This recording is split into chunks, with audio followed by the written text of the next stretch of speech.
Capsizing is the first step of the scalp cooling process. Getting the best possible fit of cap is fundamentally important for a positive outcome. Here, we will guide you through the steps required to ensure that ideal cold cap fit for you and your patient. The Paxman cold cap comes in two sections: the inner silicone cap, which is blue, and the gray neoprene outer cap cover.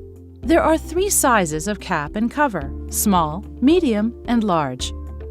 You can identify the size of the inner silicone cap by the serial number, which is located by the tubing at the base of the cap. The letter at the beginning of the serial number represents the size: S for small, M for medium, L for large. You can identify the size of the outer cap cover by the color of the Paxman logo on the front of the cover: red for small, purple for medium, and blue for large. The size of cap that is appropriate for you is not determined by measuring your head, but rather by trying each size of inner silicone cap to determine which is the best fit, starting with small, moving on to the medium, and then to the large. You are looking for a snug all-over fit that means the inner silicone cap is in consistent contact with the scalp all over the head. Test the size of the cap by placing the silicone cap on the head. Push your hair back. Ensure that the cap tail is at the back of the head. Line up the center front of the cap 2 millimeters below the hairline on the forehead. Then push the cap down so that it covers your head. Tuck any hair behind your ears so you can check your hairline. There is a 3-point checklist to determine a good fit. 1. Not too small. Make sure that the cap doesn't need to be forced down to fit on the head. This will result in a gap at the crown, as the cap will slowly rise up on the head, particularly as the cap will tighten when it is attached to the system.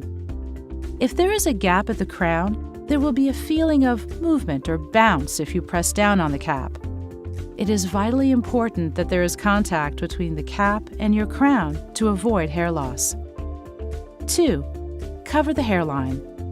You need to make sure that the cap covers most, if not all, of the hairline at the front and back. Please note that sideburns or areas of hair in front of the ears won't be covered due to the shape of the cap. 3. Not too big.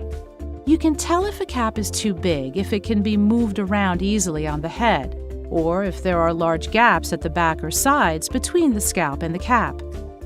It is fine to be able to fit a flat hand into the cap at the back of the head, but there shouldn't be space for 2 hands or a fist. It is important to remember that while a consistent fit all over is important, a cap that is too small can be as detrimental for hair retention as a cap that is too large. Talk to the patient and help them to understand the sizing process and make sure they are happy with the fit. The outer cap covers match up with the inner cap sizes, so a small cover would correspond with a small cap. However, if a patient is in between sizes small and medium, the small cap being too small and the medium cap being too large, we advise using a small cap cover with a medium inner silicone cap.